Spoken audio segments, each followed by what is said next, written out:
equations, we're now looking at inequalities. Okay? Right here, inequalities. What do you remember about inequalities? What do you remember?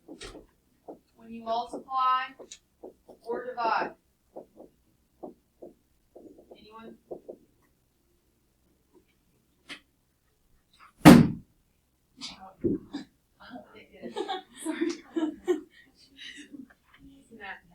If you multiply or divide by a negative, do y'all remember what? Yep. If you multiply or divide by a negative number on both sides, which means you're moving it from one side to the other, then you have to flip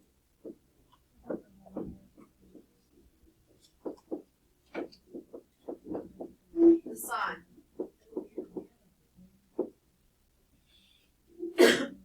That's it. That's the only trick. Now, let me show you the difference, what I mean here. Wait. I'm not changing the screen. Okay. Let me show you what I mean here. I'm going to write two examples.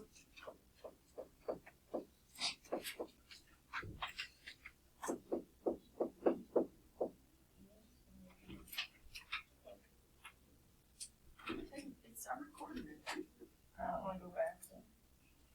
Look at the two examples that I wrote. We need to divide by the number that's in front of x, right? To solve this. When I divide this by 4, do I need to flip the sign? No. When I come over here and divide by -4, do I need to flip the sign? Yes. Red does not mean wrong here. In this case, red means watch out. You're going to get it wrong if you forget to flip the sign. Now look at the difference between the two. If you take a negative number from one side to the other by either multiplication or division, you have to flip the sign. The difference is, in this case, the number that moved to the other side was not negative. That's why we didn't have to flip the sign. Somebody might say, well, there was a -8. Yeah, but the -8 was already over there. It didn't move.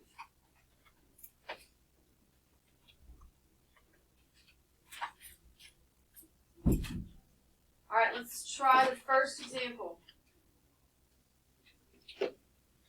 Look at example 1A. Can I change the screen? Yeah. Oh, good. 1A.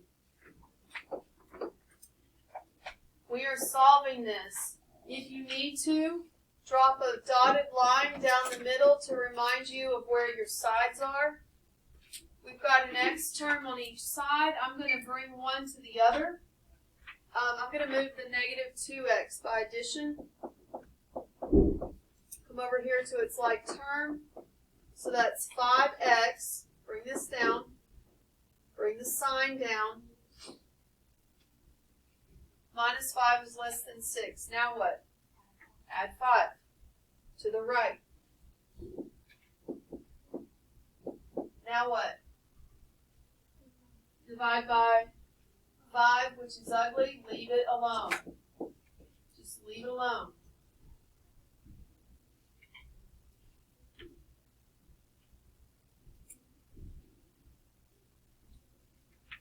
Now, I can't graph 11 over 5. I don't know what that is. So you would go to your calculator and you would get it as a decimal in order to be able to plot it. So 11 divided by 5 is what? To the nearest 10. 2.2. So the purpose of the decimal is for being able to put it on the number line. Are we using open or closed here? Open. So here's 2.2. You can do a giant open circle, or you can do that parentheses. And then now what way from the x? It's saying it's every number to the left or less than.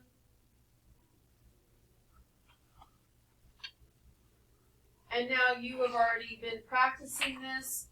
You would write this in interval notation.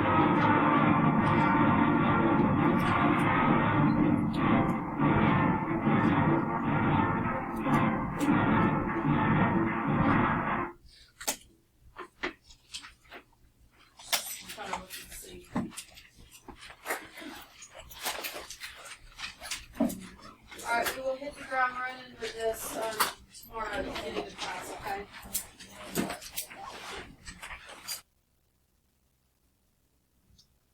Okay, looking at the second one.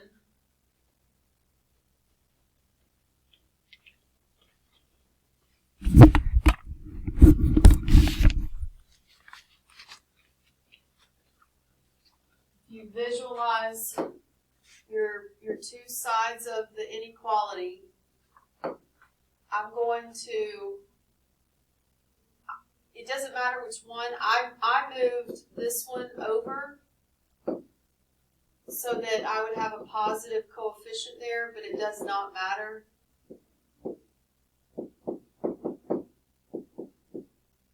Now I'm going to add 4 to the left.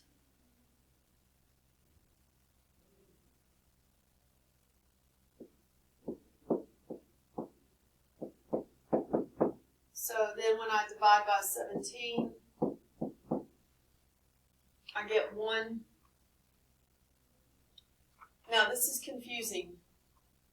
You want to like mirror image the whole thing because this is hard to read. You always read it from the X, and the X needs to be on the left for me to read it correctly. So I'm just going to mirror image the entire thing. Notice that it's like I just took and reflected it. So now I can see this is my solution set, which is saying to shade less than or equal to 1. So here's 1, and that is closed or a bracket. And you're shading to the left, which is negative infinity. So it would look like this.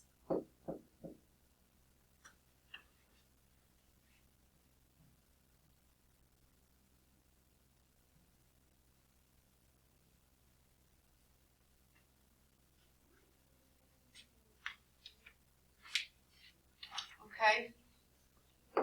The next slide. Here we go again. Find the domain. This means ask yourself, what is the restriction? What's not allowed? So recall from chapter R, in fractions, you're not allowed a 0 in the bottom of the fraction, and under even roots, you're not allowed negative numbers. So if you look at A, this is a square root, so make a note. This is an even root, which means there's a problem. You cannot have a negative radicand, which means the part underneath. That cannot be negative. So if it cannot be negative, that means it can be 0 or positive.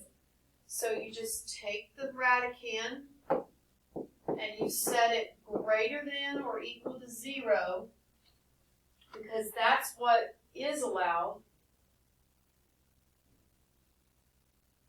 And now you solve this. You're going to add 6 to the right. And that is our solution. So now the domain. It's asking for the domain of this. That's our domain area. It is any number x such that x stays greater than or equal to 6. Or if you imagine a shaded number line, greater than or equal to 6 would look like this. So in interval notation, it would look like that.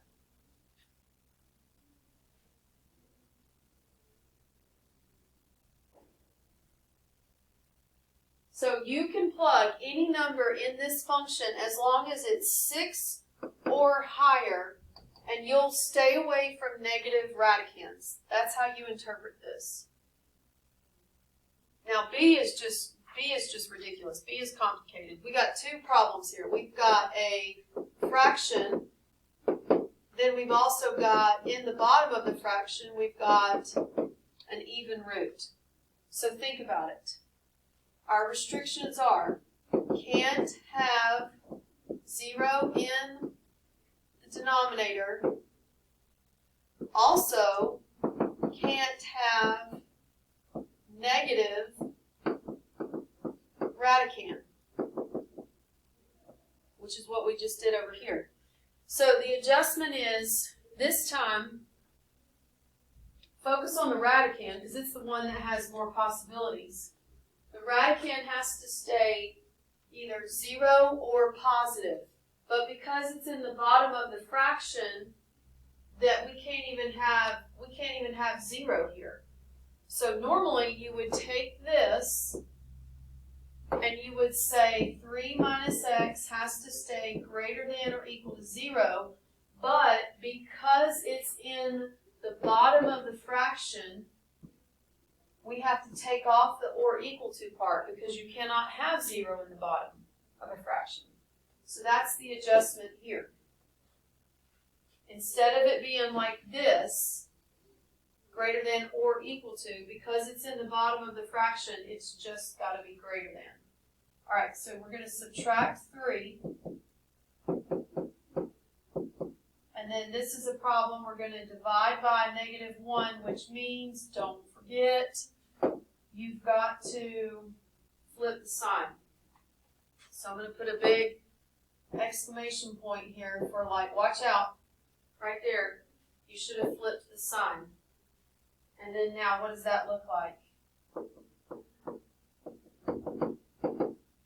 That says any value less than 3, or if you think about it, it's going less than, that would be negative infinity up to 3, open, circle.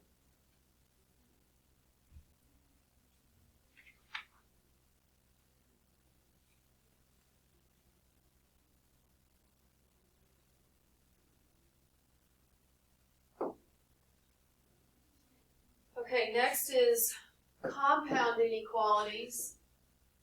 Compound inequalities is, if you think about it, if something is compounded in turn, it just sounds complicated, right? So a compounded inequality is when you're talking about this expression here needs to stay greater than -3 and at the same time less than or equal to 7. That's called a compound inequality. It comes from using the word and when there's 2 restrictions. This expression has to stay in between -3 and 7. So if we're solving compound inequalities, if you look at it, it helps if you look at how many inequality signs you have, because then you know if you have 1 inequality sign, it's just a normal inequality, but if you have 2, it's compound. Notice that this is in between. So we've got, instead of a left and a right side, now we have 3 sections. And you're going to solve it by repeating the same thing in all 3 sections. So this is the goal, to get x by itself. First, I'm going to subtract 5 from every section. Copy the sign. I only have 2x now in the middle. Now I'm going to divide by 2 in every section. So this would be -4, and that would be 1. And now you have, this is the solution set. This is how you read it. The x represents the shaded section, and that's your solutions. So this is saying that x is in between -4 and 1. Which translates to, as an interval notation, open circle on -4, spanning up to 1 with a bracket.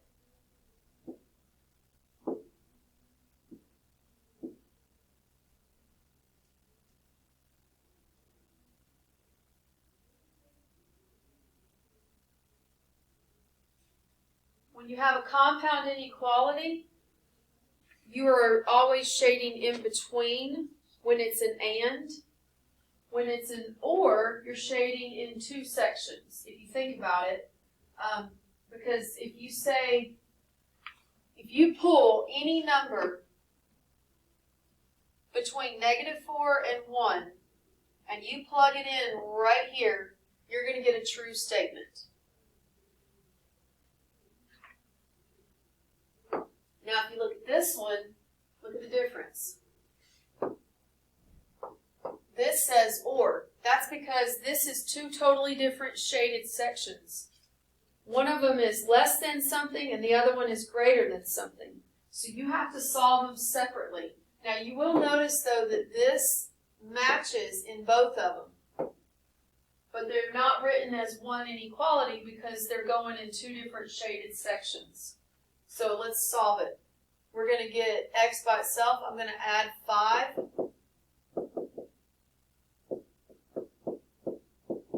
Now I'm going to divide by a +2, which means don't flip your sign. Here I'm going to add 5. Divide by +2.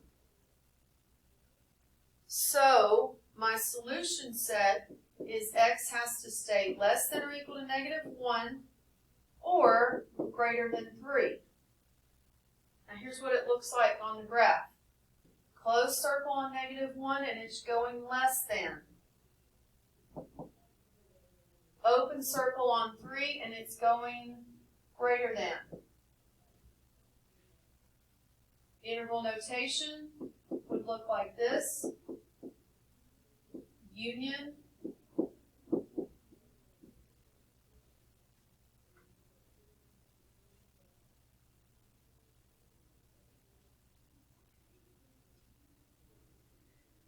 Now, one thing we need to talk about. If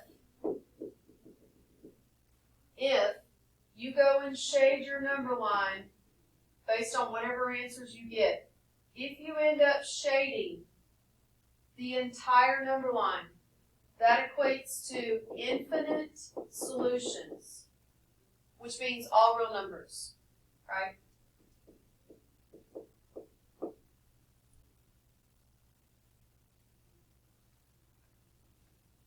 So that's a special case scenario. If, when you go to shade on your number line,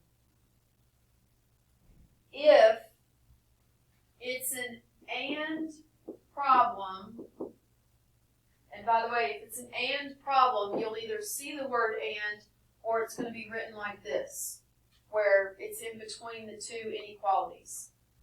If it's an and problem, and you've got shading sections that do not overlap, that means there is no solution.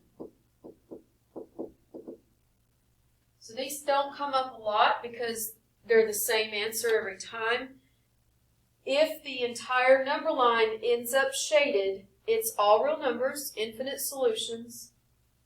If it's an and inequality and the shaded sections do not overlap, they're going in opposite directions, then it's a no solution type answer.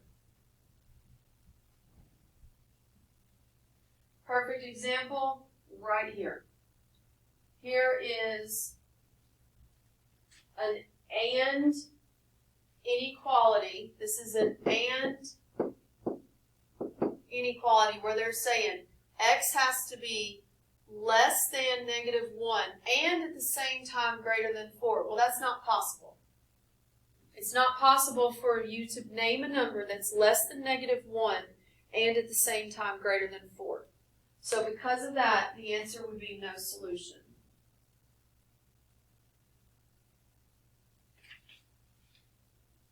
And the last slide is a small word problem based on someone's rate of pay. This is where you would want to, be smart in who you're hiring to do a job based on how much they charge. And probably how well they do. You have an interior decorating job. Natalie can be paid in one of two ways. Plan A is a flat rate of $2.50 and then $10 an hour. Plan B is just $20 an hour, no flat rate. And they're saying, suppose the job takes in hours, so we don't know how long, it's just going to take in. When is, for what value of in, so at what time, is it more cost efficient that Plan B would make more money for Natalie? So let's read it. For what values of n is Plan B better for Natalie? Which means, when would she make more money using her Plan B rate? So when would Plan B be greater than what she makes if she used Plan A, is what they're asking. Well, we need to get these in terms of expressions using n.